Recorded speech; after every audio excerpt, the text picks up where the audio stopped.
반갑습니다. 자유민주주의 빵식입니다. 오늘 5월 16일 일요일이고요. 하루 종일 비가 내립니다. 자, 비가 내리다 보니까 몸도 마음도 무겁습니다. 그렇지만 오늘 박근혜 대통령의 탄핵의 진실, 그 5번째 이야기, 벌써 5번째입니다. 5탄이에요. 전편을 못 보신 분들은 영상 찾아서 꼭 보시기 바라고요. 영상 아래 보시면 공유 버튼이 있으니까 그걸 누르셔가지고 가까운 지인분들께 공유를 하셔가지고 박근혜 대통령이 어떻게 억울하게 감옥에서 살고 계시는지, 또 대한민국의 검찰과 법원 그리고 탄핵 세력들이 어떠한 짓을 했는지 모든 국민들이 아셔서 지금 무너져가는 대한민국을 지키는 데 일조를 해주시기 부탁드리겠습니다. 오늘 5편의 제목은 대통령을 비방한 어둠의 세력들이라고 하겠습니다. 자, 제가 어젯밤에 이 책을 쓰는 우종찬 기자가 한 유튜브에 출연을 해가지고 무슨 얘기를 하시는지 제가 한번 좀 보려고 들어갔는데, 거기에 한 젊은 남성이 질문을 하더라고요. 정말 그거 보다가 혈압이 올라가지고 도저히 볼 수가 없어서 도중에 안 봤습니다. 결론을 좀 말씀드리면, 판결문에 나오는 것도 부정하고 완전히 어떠한 일부분을 가지고 집요하게 이 국가의 시스템이 어떻게 작동되고 있는지도 모르는 자가 토론 자체가 안 되게끔 아주 억지를 생떼를 부리더만, 결국은 우종찬 기자가 그거 어디서 나온 얘기다 그랬더니 언론에서 나오는 말을 믿어야지 뭘 믿느냐면서 아주 황당한 주장을 했습니다. 당연히 제가 댓글로 한마디 해주고 왔는데, 저 젊은 남성이 주장하는 논리대로 하면 현재 언론에 기어나와서 말도 안 되는 소리를 해대고 있는 정은경이 말을 그대로 믿어야 된다는 것과 뭐가 틀립니까? 제가 만약 우종찬 기자였으면 정말 제가 본 영상 기간만큼은 잘 참으시더라고요. 나이도 시퍼렇게 어린 놈의 자식이 60이 넘은 분에게 아주 대들듯이 빡빡 말대꾸와 논리도 맞지 않은 궤변을 늘어놓으면서 아주 그냥 질기차게 우기던데, 안 봐도 뻔합니다. 성향이 어떤 사람인지. 그냥 우기는 게 상책인 줄 알아요. 법원의 판결문에 나온 것도 저렇게 빡빡 우겨대면 이 나라의 법은 왜 존재합니까? 아무튼 탄핵의 진실 5탄을 시작하겠습니다. 박근혜 대통령의 개혁 정책을 비방하는 일단의 세력은 2013년부터 스물스물 기어나오기 시작했고요. 그 시작은 통합진보당 소속 국회의원 이석기의 구속입니다. 국회의원이라고 해서 또 뭐라 그럴 수도 있어요. 간첩 이석기입니다. 이석기 이자의 정체에 대해서는 여러분들이 너무 잘 아시기 때문에 언급을 하지 않겠고요. 다만 통합진보당은 민주노동당, 국민참여당, 새진보통합연대가 연합해서 만든 정당이고요. 한마디로 극좌전당이라고 말씀드릴 수가 있겠습니다. 현재 정의당이 저당을 승계한 정당이라고 보시면 되겠고요. 이석기가 통합진보당 경기도당 모임에서 한반도 전쟁에 대비해 국가기관시설의 파괴를 위한 준비를 하자고 선동을 했기 때문에 구속이 된 거고요. 이석기에 대한 체포동의안은 2013년 9월 4일 찬성 258표로 국회를 통과했고요. 수원지방법원은 그 다음날 이석기에게 형법상 내란 음모와 선동, 국가보안법 위반 혐의를 적용해서 구속영장을 발부했습니다. 그로부터 한 달 후에 고용노동부가 전교조에 대해 법외 노조라고 통보를 했고, 조합원 중 자격이 없는 해직 교원 9명이 포함돼 있어 노조를 인정할 수 없다라는 처분을 내린 겁니다. 또 같은 해 11월 5일 대한민국 정부는 헌법재판소에 통합진보당에 대한 정당을 해산하라는 심판을 청구했고, 헌법재판소는 1년 후에 이를 인용 결정을 합니다.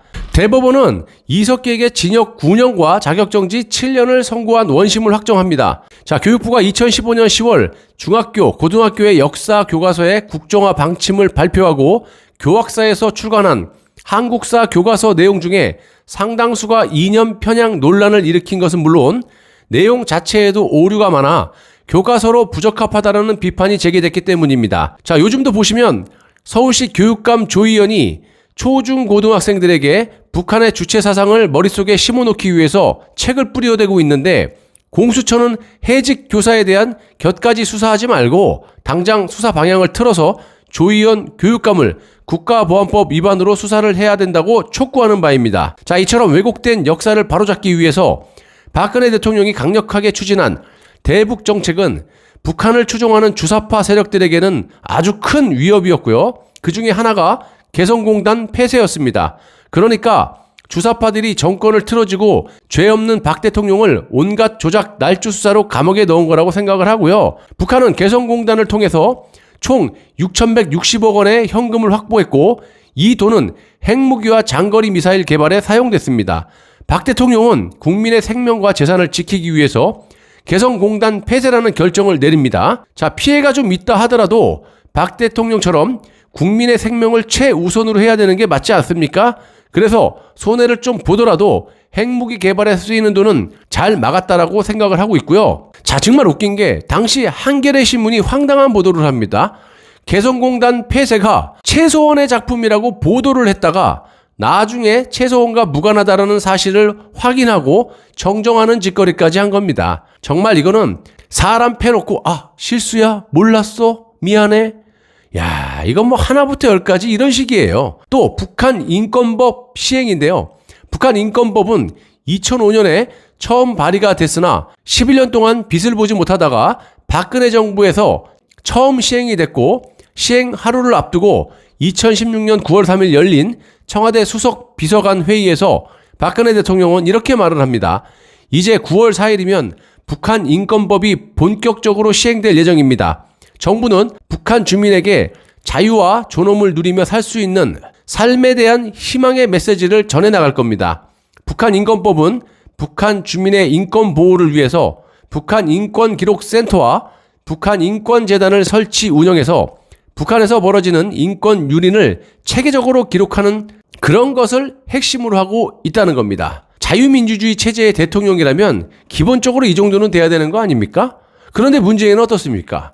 나라를 훔쳐가자마자 얼마 안 돼가지고 베트남 사이공의 패망에 희열을 느꼈다라고 하질 않나. 간첩 신영복의 이념과 사상을 존중한다라고 하질 않나. 북한의 해골바가지 김여정이 말 한마디에 법을 만들질 않나. 국내에 계시는 탈북민들을 고소하고 별의별 짓을 다 하고 현재 박상학 씨는 구속이 될 위기에 빠져 있습니다. 여러분들 박상학 씨에 대해서도 많은 관심을 가져주시기 바라고요. 정말 틀려도 이렇게 틀립니까? 실제로 북한 인권법 시행은 북한 주민들을 동요하게 만들고 북한 정권의 붕괴를 예고하는 신호탄이었습니다. 박 대통령은 국군의 날 기념식에서 대북 압박의 수위를 한층 높였는데요. 기념사에서 북한 주민 모두가 인간의 존엄을 존중받고 행복을 추구하며 그렇게 살아갈 수 있도록 최선의 노력을 다할 것이라면서 북한 주민 여러분들이 희망하는 삶을 찾도록 길을 열어놓을 것이고 언제든지 대한민국의 자유로운 터전으로 오시기를 바란다라고 촉구한 바가 있습니다. 저도 이 대목은 직접 봤기 때문에 생생히 기억납니다. 반대로 문재인은 말씀 안 드려도 아시죠?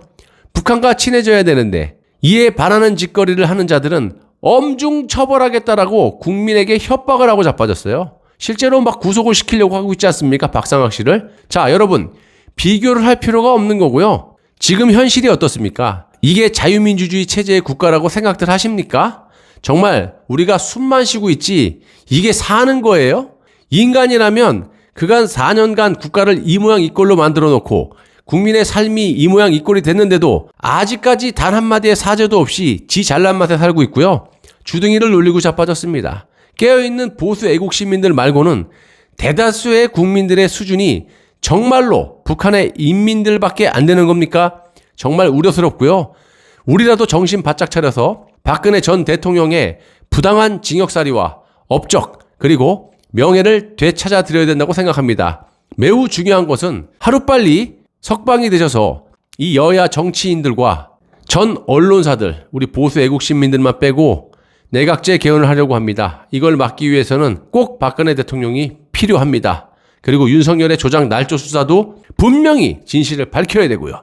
자, 여러분 탄핵의 진실 제6탄 내일 다시 뵙기로 하고요. 저는 여러분들을 믿습니다. 감사합니다.